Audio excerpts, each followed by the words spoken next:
Imagine yourself looking out at the vast sea before you. You reach down and you put a hand into the water and you scoop it up towards you. Immediately the water starts leaking through your fingers until the hand is empty. That water is a man's life. From birth to death, it is always slipping through our hands until it is gone, along with all that you hold dear in this world. Hey guys, I'm Luke. The world is a really weird place. So many people are lost, but fortunately, a lot of people are at least working that out. And I'm here to take the gloves off and explore the question, what's the point anyway? I went through my own deep exploration on this question over the past 5 years, and after 30 years of atheism, I became a Christian. I'm not really a typical Christian or churchgoer. In fact, I really struggle with much of what modern Christianity projects itself to the wider world. And I'd actually disagree with more Christians than I agree on with what the point is anyway. So what I want to do with this podcast is bring on guests with all different worldviews and put their perspectives in the furnace of ideas and really challenge them to find out which ones make the most sense. I believe that the truth is knowable, and through vigorous debate and questioning, we can uncover it. Join me as I stress test all these ideas and try to answer the question of what the point is anyway.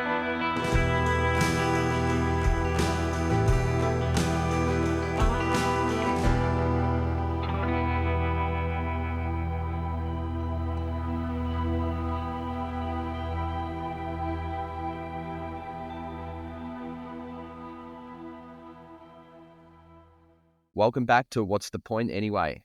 Eric LeMarque has quite possibly the most incredible survival story of anyone on the earth today.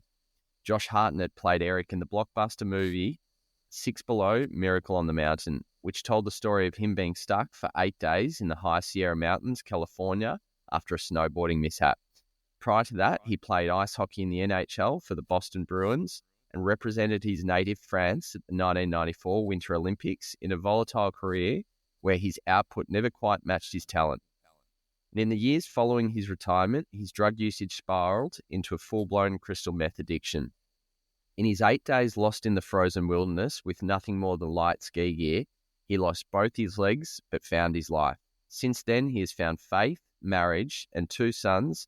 He's a highly sought-after motivational speaker and business owner. And now, as if his story wasn't crazy enough, he's endeavouring to compete in the 2026 Winter Paralympics.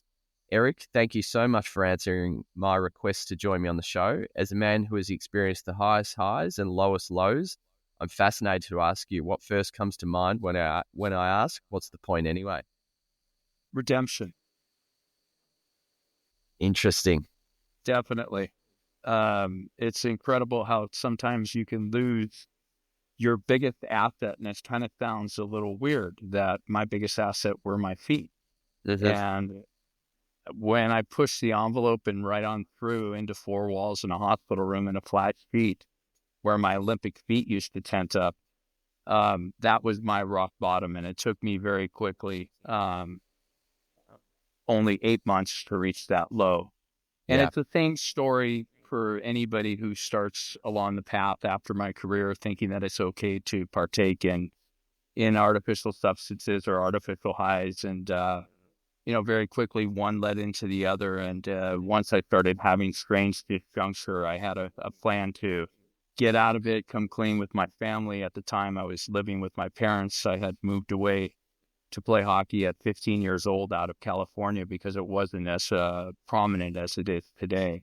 So It wasn't weird that I was living with my parents at 33 years old because I was out of the house and on my own since 15, basically. So I grew up pretty fast, and we can get into some of the backstory. But having something cut away from you that is your biggest asset and finding yourself in a redemptive place years later, better off and more powerful in a sense where I've got real scars that I can show people and say, this is what I've been through, and something going out when I give my talks, and I can go to any school or college and lift up my pant legs and go, I traded artificial height for artificial legs, and turn around and walk off the stage, and I'm gonna affect somebody in a positive way. But I want people to really, I want to leave them kind of jaw dropped with, I can't believe he said that. Oh my God.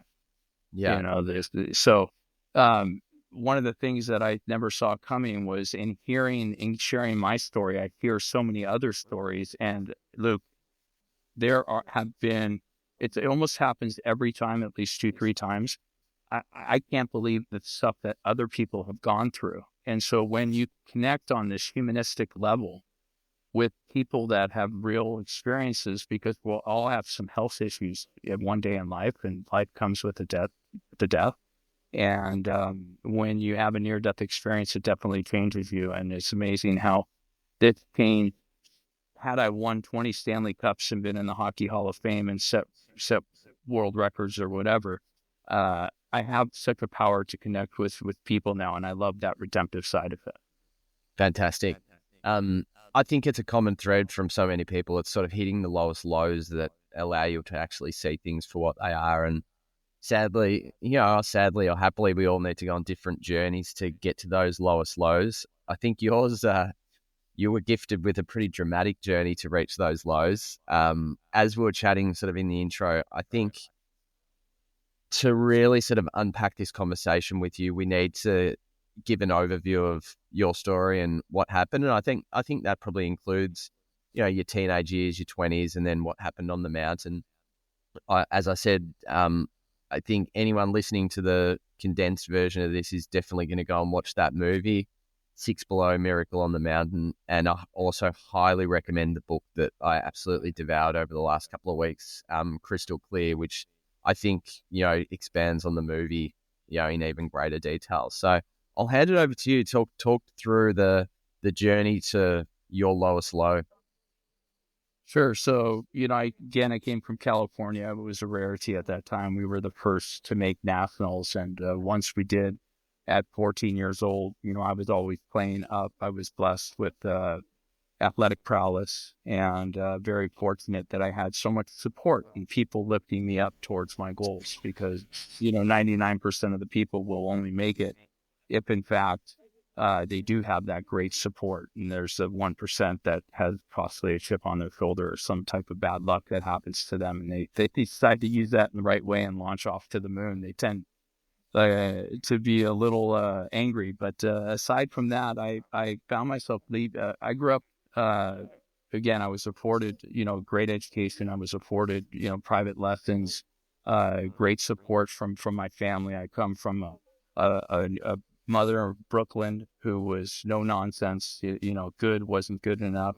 It had to be high level for our families in education. She was really the prominent figure to help me through that. My dad was a business entrepreneur, came from nothing.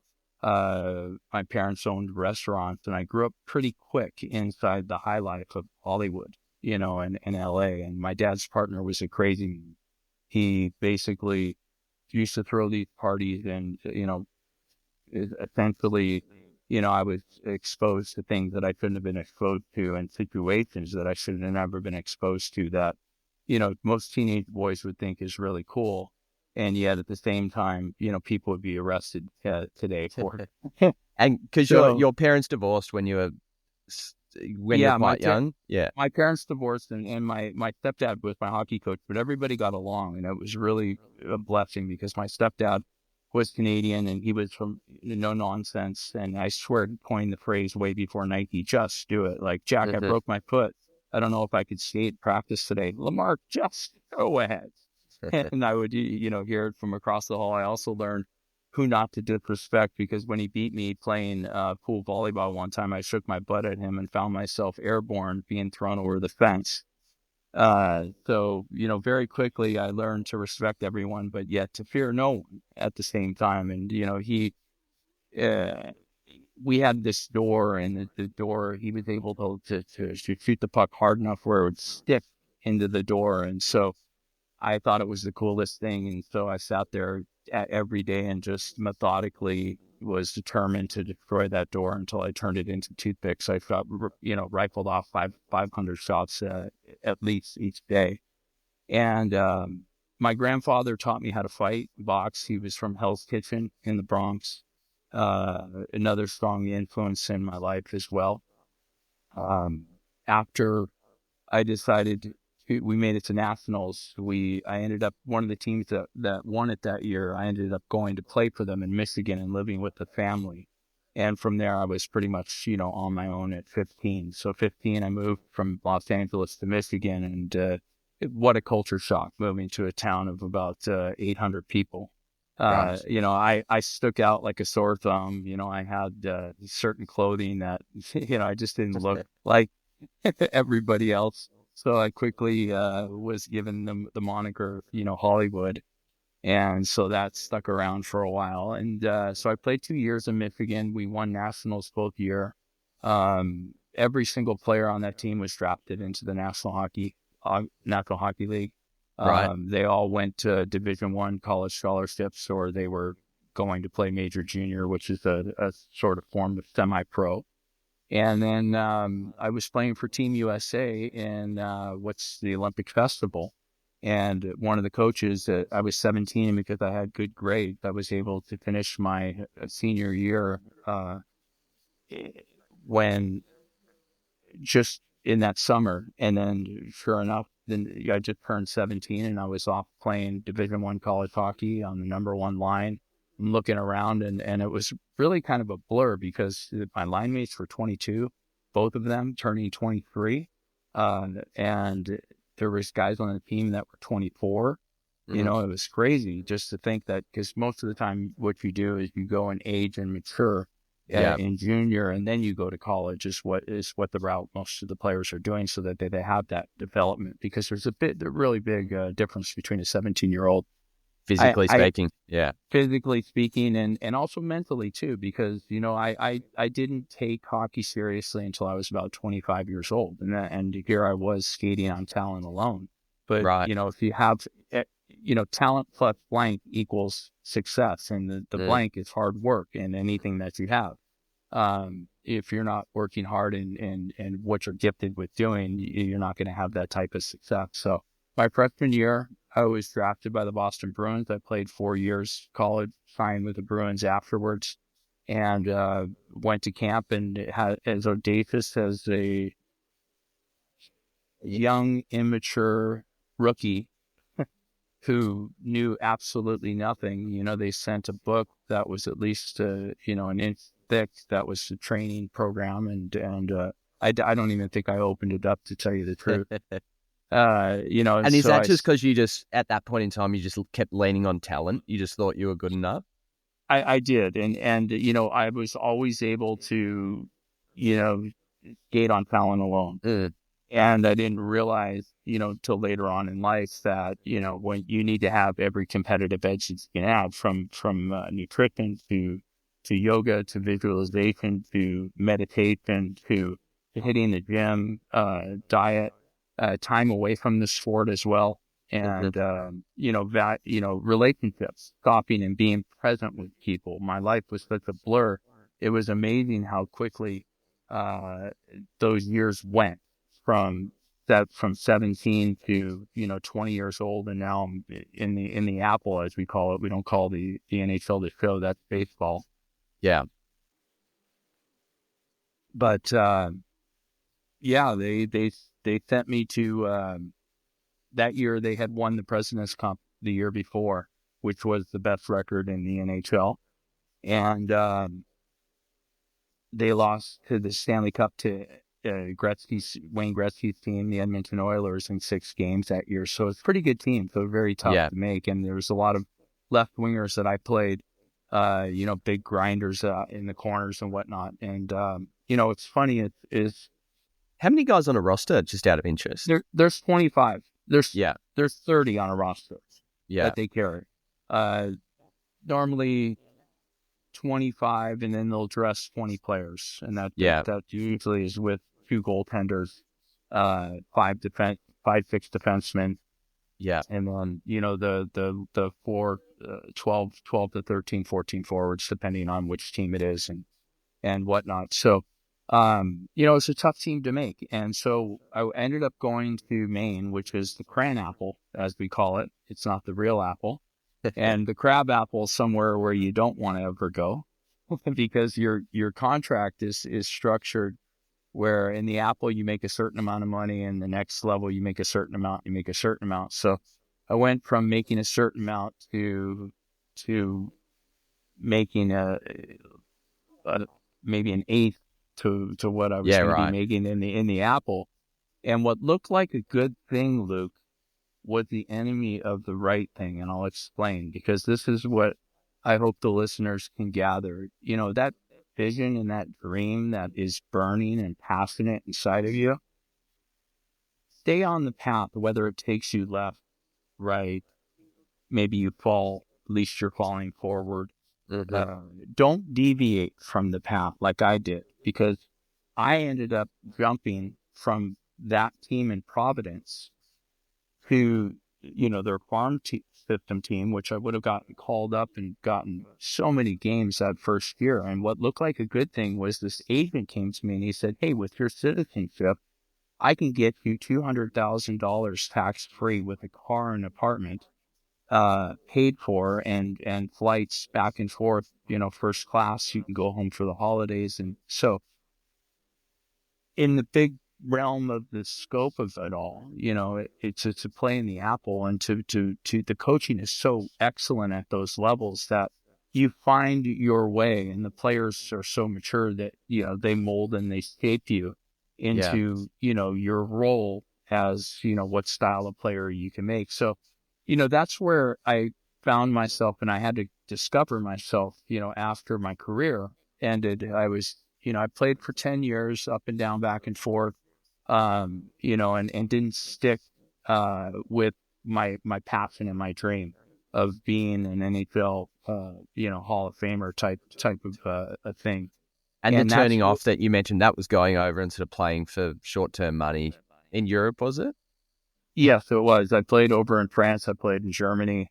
Great hockey, and I played on great teams. We were the champion of Europe, and, you know, the European hockey is now very prevalent inside of the National Hockey League.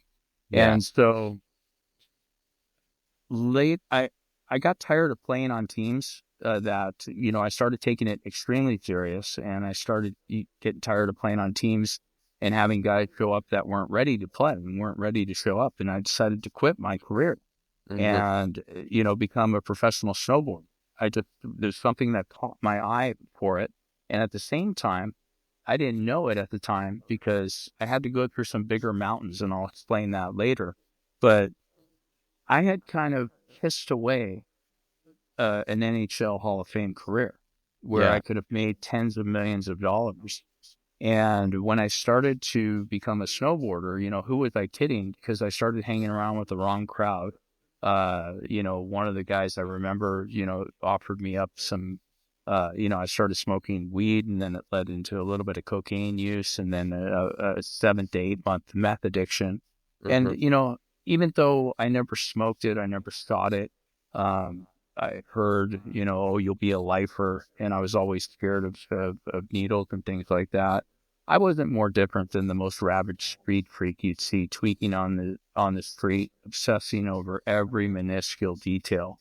You know, where I would take me 2 hours to get dressed, and I would decide not to go out. And so, you know, when I had strange disjuncture, and one day I was surfing the internet, and, you know, I went to go grab my beer, and my brain was telling my hand to grab it, but I got stuck. I realized, because I had a good education, that, you know, I'm just do a Google search, and sure enough, you know, I'm putting holes in my brain. So I decided this is going to be my last trip, you know, when I'm going up and doing meth. And, you know, for me, my cocktail of choice was, you know, I would have, take my key and dip it in and do it about 4 times, you know, two or three in each nostril every day.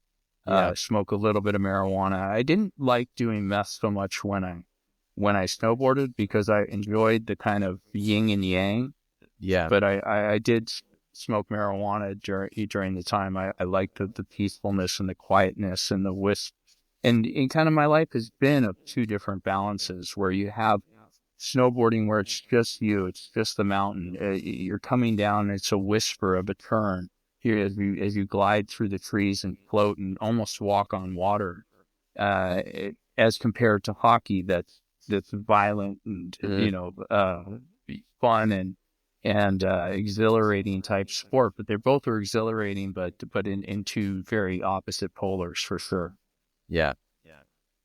So then you get, so you've had these sort of crazy 20s where you've had like missed opportunities. And then all of a sudden now you're sort of a snowboarder and you're spiraling on, crystal meth. 6th of February 2024, you head off for a day of snowboarding at Mammoth Mountain. What happens next?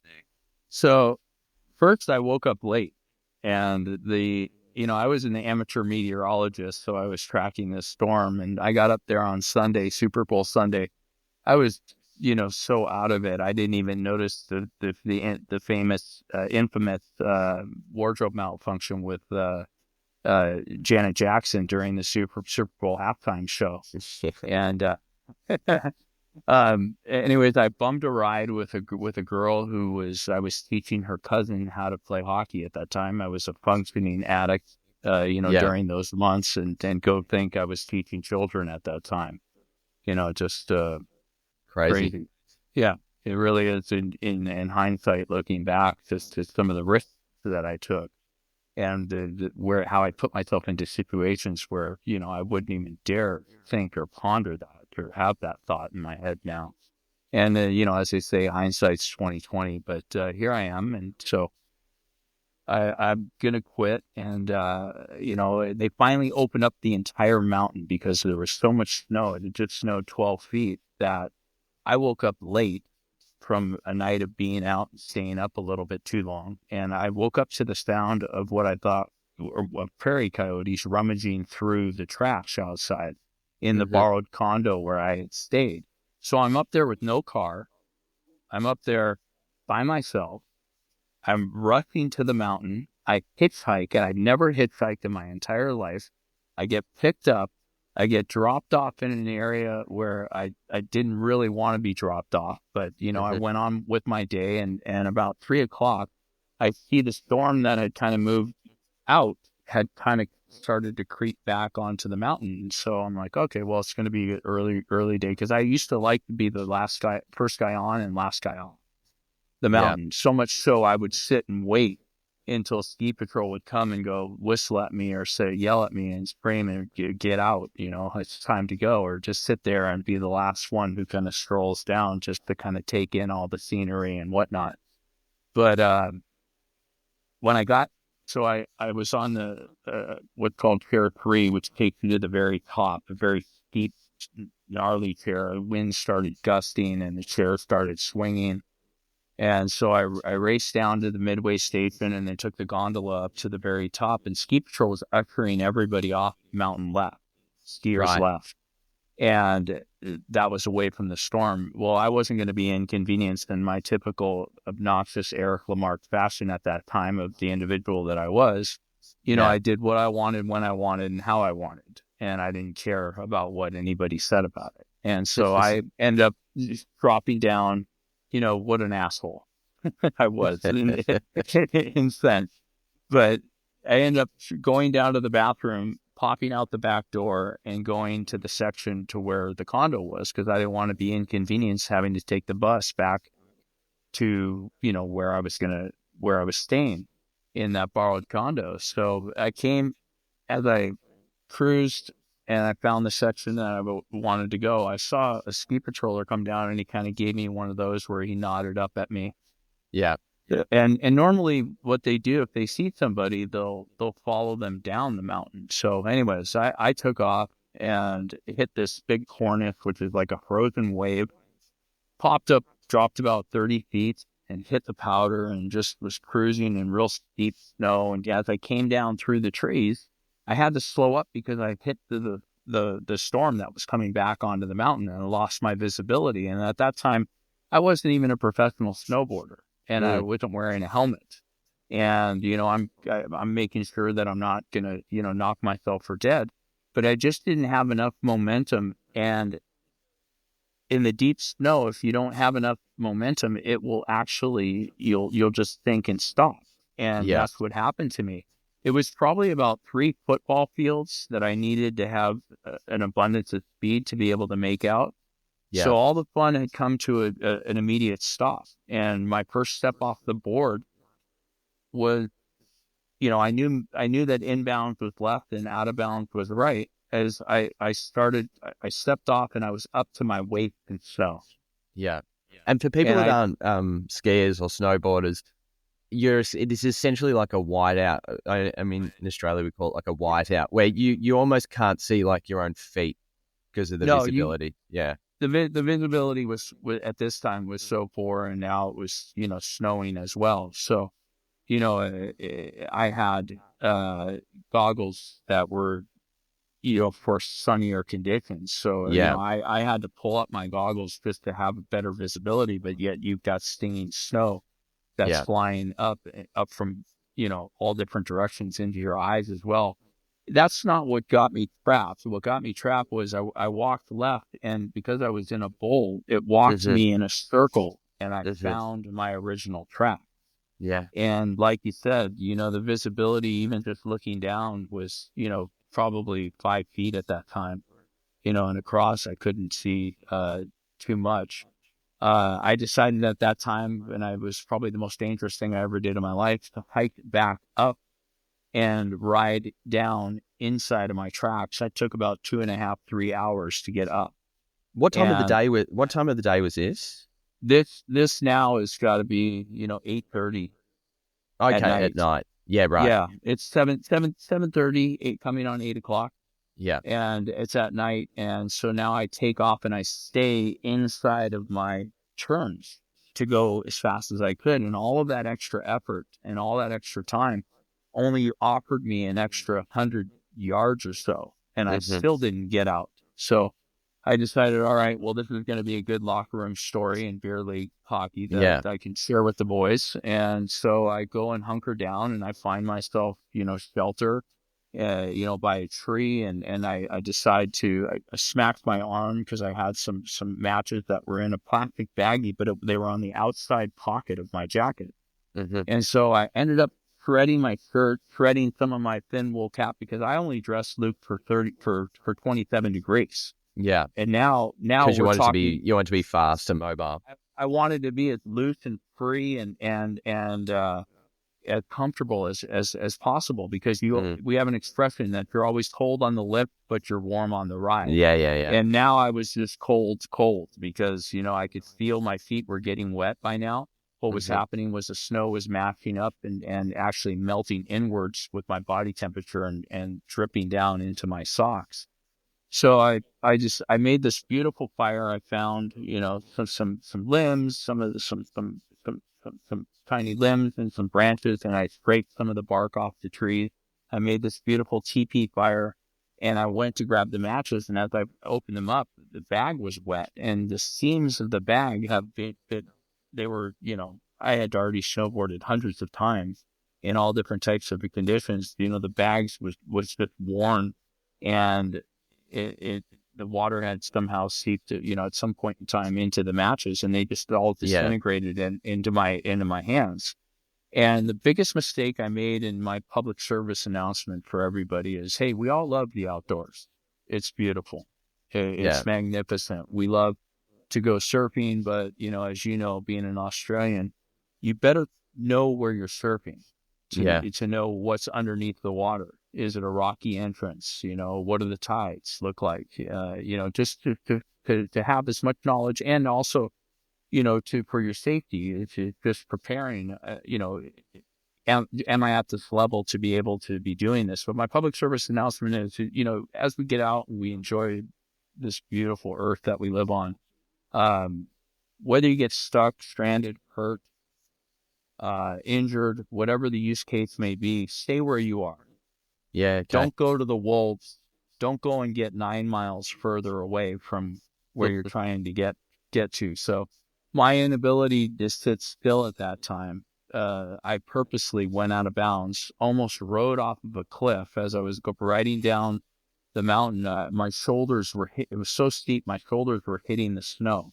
And all of a sudden I start to hear my board scraping. And I'm like, this is rocky. The only way this could be is if I'm on like a steep face. And sure enough, I didn't know it at the time, but in writing my book, years later, I researched that I was riding off of a grappler spot that's very popular in the spring and summer, called Hole in the Wall, where there's just a hole in the mountain, and it's a dead drop 300-foot cliff. Yeah, wow. So I would have, that would have been my demise.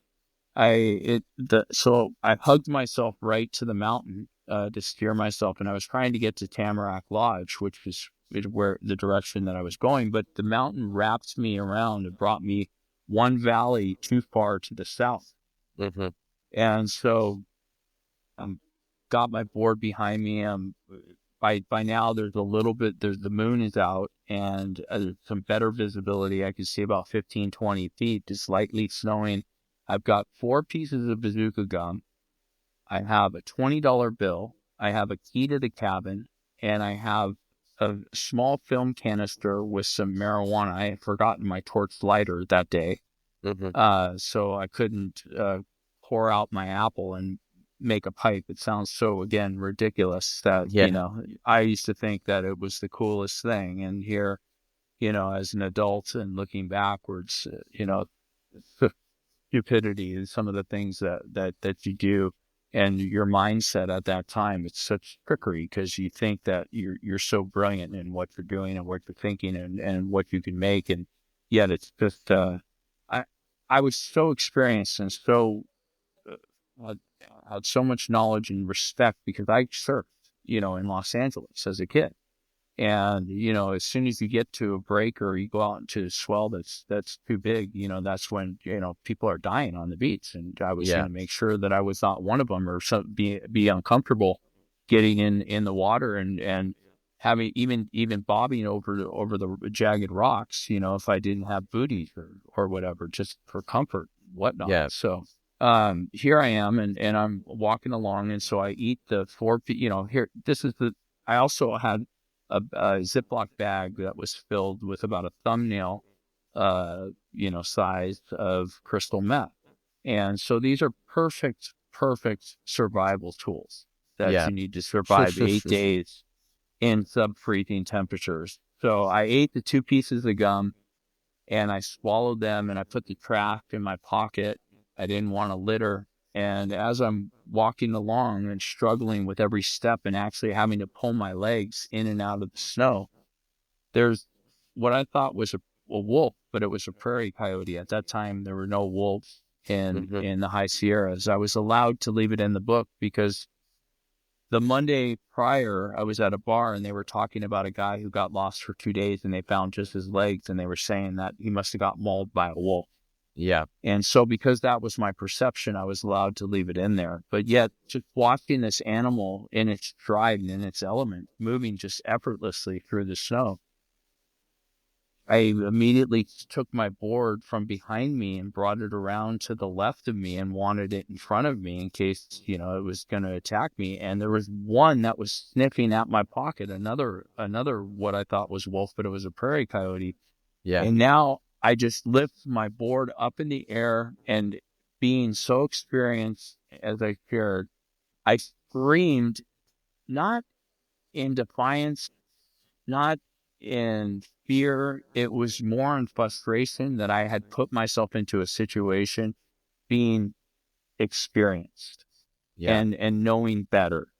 And so now all I wanted was something that was going to be on my back to cover me. So I was rushing along and running, and then boom, I'd be bogged down, and I'm like thinking that I'm going to get pounced on by these animals. And I kept going and going and going and going, and boom. And so I started to be extremely loud after I yelled, and I was yelling and cracking a whip and just trying to appear to be just this angry monster so that I could scare them off. I guess it worked, because I finally found a downed tree, and on the tree, I ended up just cranking off a branch back and forth, and I sharpened it on the edge of my snowboard for the rest of the night and whittled myself this dagger. A dagger. Yeah. Yeah.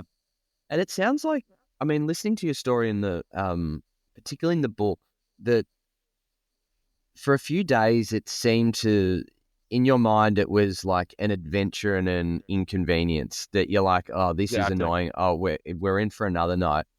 At what point did it flip and you thought, hey, I might be dead here? I never thought I'd be dead. I always figured I would get myself out of the situation. That wasn't an option for me. I think that mindset came from hockey and from the tough-ass individuals who had demanded a lot of me, and in turn, I demanded a lot from myself. I think that the start of the third day, when I had to address my feet, I'd fallen into a river. I dumped the meth out. It felt good to reclaim who I was as a person. And then immediately I grasped the utilization of that Ziploc baggie, and that became my canteen for the next 7 days. Yeah. Where I was able to melt snow, fill it with snow and melt it on my body with my body temperature. And I would have a few ounces of water, a couple times a day. You can live without food, but you can't live without water. But on that, I wish, when I fell in the river, I stripped down, but I left my boots on, and that was a mistake as well. But the next day, when I got up, it was time to address my feet, and I actually pulled the frozen socks, which pulled some of the skin off of the bottoms of my feet. Yeah. I ended up at this time keeping it. So I think to answer your question, that was when I realized, oh my God, I need everything that I can to survive out here. And it was like, as soon as I took my socks off and I saw the skin, I saw the blood, I didn't think, poor me. I was like, you know what? Well, these feet have to still get me out of here. So I remembered back to a game, because I played for a pretty hard coach, where if it was 5:45 and the bus was leaving at 6 a.m. and we're waiting for you or waiting for me, the whole team is running, even though it's a 6 o'clock bus, so we're running 6 a.m. on Monday morning, and it's a timed run. And if you didn't get in the time, because somebody already missed, we're running the next day already because somebody was overslept. So the whole team wasn't there. So, they would go on for, 2 or 3 days because guys wouldn't make the time and we didn't properly stretch and whatever. But I remembered back, a game where we played lousy one weekend. We lost to a rival team, home and away series, to Michigan Tech. And we hear when we get back from the bus trip at about 3 a.m, we hear, "Don't hang it up, put it on." And it was frozen gear that we had to put on, and we were taken out onto the ice. We had to get dressed. And I remember the feeling of putting on the wet under gear, base layers, and then putting on the wet hockey equipment and the, just cold, damp, and icy. And it kind of reminded me of that moment that, that moment was a defining point, because I had to not get caught up in my situation and how dire it really was. I already knew right then and there, falling back in the snow, I'm like, you're going to lose your feet, but these feet got to get you out of here. Yeah. There's no way you're going to allow your parents or family to put you into a box and say goodbye to you. They don't deserve that after everything that they've given you. So I started a mantra from that point. It was just help yourself, help yourself, help yourself. I probably said it, 10,000 times for the next, for the next, 5 days. Yeah. So, I mean, I'll let anyone that's listened to this go and watch that movie and read the book to hear the rest of that story. But, I mean, ultimately you spent 8 days out there without any fire, without any food. I mean, you ate some pine bark, and then, literally, I mean, miraculously, a helicopter picked up a signal from your MP3 player and you were found. I'd love then now to talk about the aftermath and the subsequent redemption that came from that. Sure. And, it was kind of crazy because, when the National Guard, when I heard that I had an MP3 player with 3 bars of batteries, and went from 3 to 3 flashing, 2 to 2 flashing, 1 to 1 flashing, 0 to, one was just coming in and out and in and out. At the time that I heard my name broadcast for dead, that Ski Patrol had called in the National Guard to do a body recovery for Eric LeMarque. And I was like, body recovery? I'm right here. Yeah. It's like it almost inspired me, and it was what I needed. But I started, I was having mental lapse at this time. I was at 86 degrees. I didn't know it at the time. I had lost over 45 pounds. My mental status, I kept putting things on, and I felt like I was in game 7 of the sudden death overtime, of quadruple overtime of the Stanley Cup Finals, that the next mistake was going to cost me everything. Yeah. And, more so, it would cost me my life. And I said, I kept falling asleep. And I said, if you fall asleep one more time, that's it. You're dying of hypothermia. Yeah. The National Guard comes, and I'm pointing out his snowshoes. Like, oh, Yeah. I could have used those. He's asking me my name and taking my temperature. He keeps asking my name, trying to get a gauge on my mental status. And I'm getting pissed off at him. He's like, here's what's going to happen. I'm like, why are you telling me how high the helicopter's going to be? Like they're going to be 200 feet up in the air. They're going to drop down. Can you get inside of this thing? And like, yeah, I went to go grab my gear. No, we can't take that. So I'm like angry at him. And then I get up into the helicopter, and I had rashes all over my body because I was suffering and with trying to insulate myself throughout the time that I was out there with whatever I could find. Branches and leaves. Branches and trees and leaves and whatever it was, I used, and I would pull myself into my clothing, and plus not showering and sweating, and being in the same clothes for 8 days, I reeked like urine. It was just crazy. So I get in the helicopter, and they give me this heavy wool, scratchy blanket. And I'm thinking like, oh, where's my cotton one? So my mind is just all over the place. And then I'm thinking, oh, this is my first time in a helicopter. Oh, am I right? Was I right getting over this mountain? It was Tamarack Lodge there. And sure enough, it was. And then I get to the hospital, and I think it hit me the hardest when my parents walked by the room, and they peeked in on me, and I'm sitting there with the nurse, and there was 2 nurses, and one was more at the front door waiting for something. I don't know what it was. So my parents peered in on me, and the look on their face, their faces just dropped. And it was almost like they were crushed looking at me. And at this time, I had yet to look at myself in the mirror and see how emaciated I was and how frail I had become so quickly. Because regardless of how I was living my life and having poor diet, I was constantly working out at the gym, playing hockey, and at the gym, and snowboarding. So I was in, thankfully, I was in such good physical shape that I was able to, sustain 8 days and losing. Usually if your body temperature lowers under 88 degrees, 87, your organs, they freeze up and they stop working. And so, by some divine reason, I'm here. And, the recovery process was very long. I already knew that I was going to lose my feet. Once I lost them, I felt so much better. Once they took him off of me, I felt so much better because, I was started to have, my body temperature went from 86 degrees to 107.5. Yeah. Or Wow. sorry, 105.10. Gosh, I don't even remember. Anyways, High. It was the highest temperature that a burn center had ever seen. And burn centers deal with infectious, all the time. So, it was just amazing that I was able to survive the contrast of going from that low to that high in such a short amount of time. As I recovered, it took about a year to get the proprietary legs and to first stand up. But, again, with the athletic ability that I was, given and blessed with, I was able to balance and start to walk right away without the use of, any assistance whatsoever. Yeah. I had yet, in talking about the redemption part and point of all of this culmination of what was happening, there were bigger mountains I first had to go through than the 8 days on the mountain. The first one was I had to learn how to forgive myself for making such horrendous decisions in my life that proved to be long-lasting consequences that changed my life forever.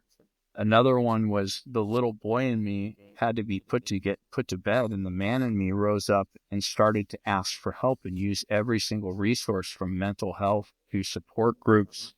And this process took a while. I had to redefine myself. All I had done was sports. All I had And you done always lent on yourself.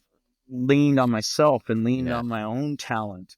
And, I didn't know what I was going to do. And, those bigger mountains really helped me through the recovery, but they took, 6 years. Mm-hmm. So, my recovery was, I was supposedly recovered and standing up on prosthetics in 2005. A year later, I rode, from the top of Mammoth down to the bottom of Mammoth. And, I did something I had to prove to myself physically that I was going to be able to still do a passion that I had loved so much. And that gave me a tremendous amount of encouragement just to push forward, with these bigger mountains that I shared with you. Over the next 6 years until, I had finally become the man that you see here before you today. Yeah. So heading into the mountain, correct me if I'm wrong, you were spiritual in any way, or were you atheist? A little bit of both. Yeah. And it's tough to be connected to anything in the state and frame of mind and, putting artificial substances in your body. I didn't understand what it was all about. And I always say to people, if it's speaking back to you and it's not a series of processes that you're walking through and you have a relationship with something that's bigger than our 6-foot view, then go for it. Yeah. Press on. And so for me, it took that low moment in the hospital, as I shared, when I pushed on into 4 walls in a hospital room in that flat seat, where I immediately screamed at the walls. Well, in fact, it's even lower than that. Once I was in that room, the attic, just because I lost my feet didn't mean that the attic in me was gone. So I took a pencil and I broke into the morphine machine and upped my dosage of morphine, and they caught me. And so they took the morphine machine away, and I had plates of food, and I threw it at them as they were leaving, and they left it there for 2-3 days so that I could see my low point. And it was at that time that I dared a God to show up. I dared a Christ, if he existed, to show up, a Jesus to show up if he existed. And I was explicitive after explicitive, just swearing at I don't even know what at that time. A girlfriend of mine, her mom was an evangelist, and so she bought me a Bible and asked me to give my heart to Jesus Christ. And that was when you're at the hospital? No, this was years before, like in 1994, like 10 years. But I didn't know that you had to put time into it and hard work into it, because it was really a relationship.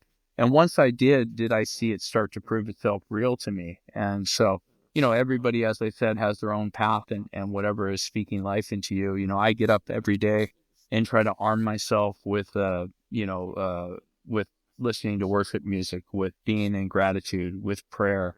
You could pray without being religious. You could pray, you can speak things into existence. I also like to meditate and check out into this nothing space. And then I find it's almost like putting an impenetrable shield around my life before I'm even getting out of bed and picking up a phone or turning on the television to watch the news or whatever it may be. Yeah. So, it's amazing how, there's a scripture that says sometimes you need to lose things or have it pruned so that you can produce fruit. Yeah. And so the redemption in me was I had to lose my feet in order to really stand. Yeah. What was, so when you're a pro athlete that was naturally gifted that then lost your legs, and you were a fairly self-obsessed person who worried about yourself, who then became a born again Christian. Which of those two changes was the more profound? Both. Yeah, I think both were in case, my journey, the term born again, it's unfortunately people get so excited sometimes when yeah, something speaks real that they go and beat people over the head with it. I would like pastors to do more sermons about how to share your faith in an easy and simple way, or just let a light come through you and you don't have to say anything. spot on. You could just be an influence without even saying one word. And Yeah, so I always talk to some of the pastors about that. And so, but again, it proved itself real to me. So, it's when I go and give my talks and my presentations, whether it's a business, I customize my messaging, however it is, to different sales groups, to different marketing groups, to different companies. I've been hired by numerous manufacturing companies and different things, and spoken at different schools and universities around the world. And, each time it's different. mm, And, I'm able to interlace my faith inside of it without even saying it. yeah, And then I always get somebody who comes and goes, boy, that is a pretty amazing story. How did you really get through it? Did you have anything that was bigger than you to help you through? yeah. I don't know if they use that exact term, but they ask me, are you a believer? Are you a person of faith? And I say, absolutely. I mean, if you've got to have faith in something, because, put your faith in man. I'm sorry, but we know less than 50%. To me, that's a failing grade, isn't it? If you were to take the smartest 500 people in all the world, I think there's still, a good portion that we don't know about yet. Definitely. Yeah. When you said that, it remind me of the verse. And I have the same views of you around sort of evangelism and how much the church sort of does things poorly in that regard. But Matthew 5:16, it's let your light so shine before men so that they may see your good works and glorify your Father which is in heaven. Yeah. So It's really, it really makes a difference when you live it out. exactly? Yeah. And you could talk the best talk, and I don't care how great of a speaker you are. Mm, People's attention is short. And, the most powerful thing is when you lead by example and people see a change and something that they don't have inside of them. yeah. I know you spoke in the book about that sort of journey to faith, and you're the same as me, that it wasn't like a light bulb moment there and then that it changed, that it was sort of gradual. What's been like, how long did that take? And then what's been life like since? And when we talk about what's the point anyway, and you spoke about redemption, how is your life sort of in the last 10, 15 years been so different to life sort of leading up to the event at Mammoth? Well, my life's about relationships now. Yeah. And it's, one of my favorite quotes is Aristotle, and he talks about being angry, and I've changed it and I'll share with you. He says, being angry is easy, but being angry with the right person at the right time in the right way, that's the difficult thing. And that's life, and that's relationships, is being there for your spouse, being there for your children, being there for your friends in the right place at the right time and in the right way and for the right reason.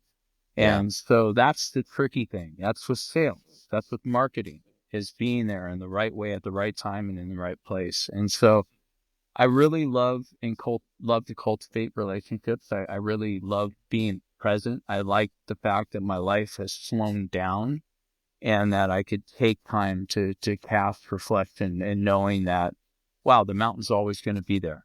Mm, I don't have to, rush up and stay on, even though, I'll usually like to get on early and get off early, because I snowboard about 100 days a year. And it's just, it feels amazing to feel like an athlete again.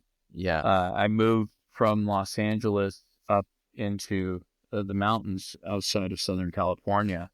And so I'm able to, still go back to Mammoth and still go back But I get to enjoy it with people that I Yeah. love and people that I care about. And, it seems to always come back to relationships. And, none of us would be here, whether it was right, wrong, or indifferent, or even a crime, unless two people had come together. So life must be about relationships in some facet or another. Yeah. Yeah, that's amazing. And did you feel like you had that love for relationships in you as a teenager and 20-year-old, or has it really just I come didn't. afterwards? Yeah. No, I didn't. My loves and my passions and where I spent my time was in sports and, in feeding what my flesh wanted and what was, appeasing and what I thought would be valuable in my life. And, like I said, more than once, what looked like a good thing was the enemy of the right thing. Mm. So it takes me back to the vision of how you want your life to work out. I've learned now to take small snippets of film, almost like the way they used to do the old school editing, where I picture what I want down to the last detail Yeah. of the color of what the climate is, and I keep the film this reel of film for my goals in life. Yeah. And what I hope that my relationships, what my life, what my work, what my being a parent is, because as I shared with you in the intro there when we first got on, I had to fire myself from the parent I was. Now that I'm dealing with young adults, and so the welcome mat is there. But I had to fire myself from the old parent to become a new parent, which is putting them on equal ground, whether they deserve it or not, and letting them, find out for themselves, and always have that love and care. I like to say the welcome mat, but that's always have the welcome mat ready for them. So perfect. Because Zach, you got married to your wife Hope. Was it a couple of years after the mountain incident? And then Zach's born, I'm guessing it must have been 2 or 3 years later, was it? Yeah, he was born a couple of years later. We got married in 2006. And then, since then, just so you know that we did separate. I have custody of my son, but, and I stay in touch with my stepson, and I still, care for her, unfortunately. She got sick. I'm sorry to hear that. Yeah, it's a tricky kind of thing, but in my house, even though it's me and my son and my girlfriend, my partners, we've been together for a long, long time.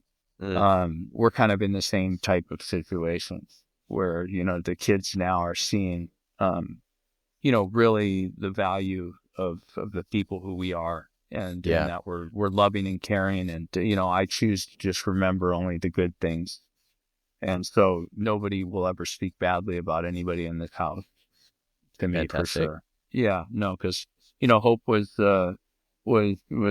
crucial. He saw the man who I was, but again, I was so self-absorbed and such a narcissist because it was all about me and all the pain, and now I had a plethora of medication. So, for the first couple of years, I was very difficult. I was very angry. I was breaking things. I was throwing my legs through windows, it's just doing defiling things. But the recovery period, took quite a bit. Unfortunately, some of the things, she wasn't able to move past, which was nothing that was physical abuse or any kind of infidelity whatsoever. It just, some people are just have a different DNA mock-up. Yeah. So Zach's 17 now, about to sort of venture off into manhood. What's your, how are you advising him as a man that's about to step out into the world? Well, I'm showing him by example. And, it's, he's at the age where, I need to treat him as an equal. And, he decided he didn't want to be a hockey player. He was better than me. And I had to support that. And he was better at the sport than you. He was better than me. Yeah. Yeah. Wow. he could skate so prolific. His skating was even much better than mine, and I was known for my skating. Yeah. So he wants to be a sound engineer, and I support that 100% because I think us as parents, we have to find the gifts and talents within our children because each one is a little different. It's like going to the eye doctor where they clip the lens better now, and they're just a fraction or, microscopic, zoom in or out different, but whatever it is. And if it's going to be something lucrative and it's going to be a skill and it's going to be something that's going to be in demand in the future for the next, 4 or 5 decades, then I support it 100%. And I think we need to do that as parents because, some of our kids may want to be, may not want to follow in the same footsteps as we do. So, he's got gifts and talents with working with the computers and in editing music and making all of the stuff that I've used in my promo stuff has been sound bites and music that he made specifically for me. So it's kind of fun to have, I'm finding in taking the new approach as a parent, I'm getting so much more dialogue. And question. And, there's a real mutual respect. Our relationship has never been stronger. And that's amazing. It's been absolutely just a tickle to my soul. Yeah. And so what's next for you, Eric? So I'm training. I'm hoping that it's not too late to go for the 2026 Paralympic Games, but if not, I'll hit the 2030 Paralympic Games. I'm doing some fundraising because, there's prosthetic feet that are designed specifically for alpine feet that give you, even though I have my knees are in a rigid cast. And so I can't use my knees as much in the specific foot. For the set of them and for the prosthetist, who's the leg doctor, to put them all together, it's about $12,000. So I'm trying to fundraise for that, and I'll share that link with you and some of your viewers. Thank you again for your kind contribution to the goal that I have. But I plan to, I guess somebody had shared with me that I'll be the first person in history to have ever played in the Winter Olympics in one sport, and be the first person in addition to cross over into the Paralympics and to do it in 2 different sports. So I think the first pioneer was this girl who was an archer, and she lost her hand, and then she ended up doing the Summer Paralympics to cross over from the able body to the summer. So that's my goal. And so at the ripe age I am, if it's 2026, I'll be 56, turning 57. If it's going to be 2030, I'll be 60, turning 61. But I'm up for it. Perfect. Are you competing at the moment? I'm competing with my friends. I mean, I already can tell from what I've seen and on the competitions on the YouTube, everything that they're doing I can do. And they have this speed meter on them. And I know that, from the app, it keeps tabs of how fast you do your laps. We call them up and downs. So I ride already as fast as I can, but it'll be a definite game changer to have the right equipment and also then to hire a coach and, be able to get out to the events. Because for the first few times you have to pay your own route. You have to pay your own flight, hotel, food, and entry fee until you get picked up by a national team, whether that's going to be the U.S. or it's going to be France, so be it. Maybe now that Europe is unified, I might be able to, even go and compete for a different country. I don't know. Yeah. So who knows? Interesting. Well, I wish you all the best in the journey ahead. I really enjoy and have appreciated this chat, Eric. You've got such a, I guess, incredible story to tell, and I hope I can do a small part in sharing it. We started with what's the point anyway? You said the journey's been redemption. I guess just any closing thoughts? Is the redemption complete or is it ongoing? It's ongoing. The relationships continue to having a second chance having the ability to have an opportunity where, it was 20 years last year where I was sitting on the mountain on February 13th. It was about 3 o'clock in the afternoon, and I'm with two friends, and they're like, "LeMarque, let's go, hurry up." And I'm like, I need a minute, because I was having a reflection back that, wow, 20 years have gone by since I was plucked off the mountain by the National Guard. And so I look forward to, today. I look forward to the next hour. I love to set goals and attain them and go after life to the fullest. And my nickname for my son is Zeal, and that's is definitely within my spirit as well. That's Zeal for life. Fantastic. Eric, thanks so much. I've loved chatting to you. Likewise, Luke. Thank you for the interview. Appreciate it. Thanks for listening. If you enjoyed this episode, please hit like and subscribe to get notified when the next episode is live.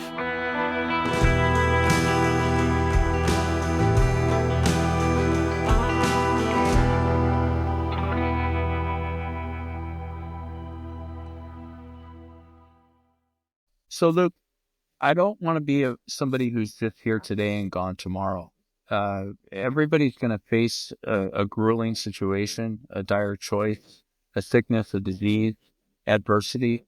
I want to make myself available. And so please, if anybody out there listening, if you, Luke, your family members, if they ever lose a limb, I'm happy to be there as a support tool. You can always reach me. It's just my name, Eric, ERIC, at LeMarque, which is LEMARQUE.com.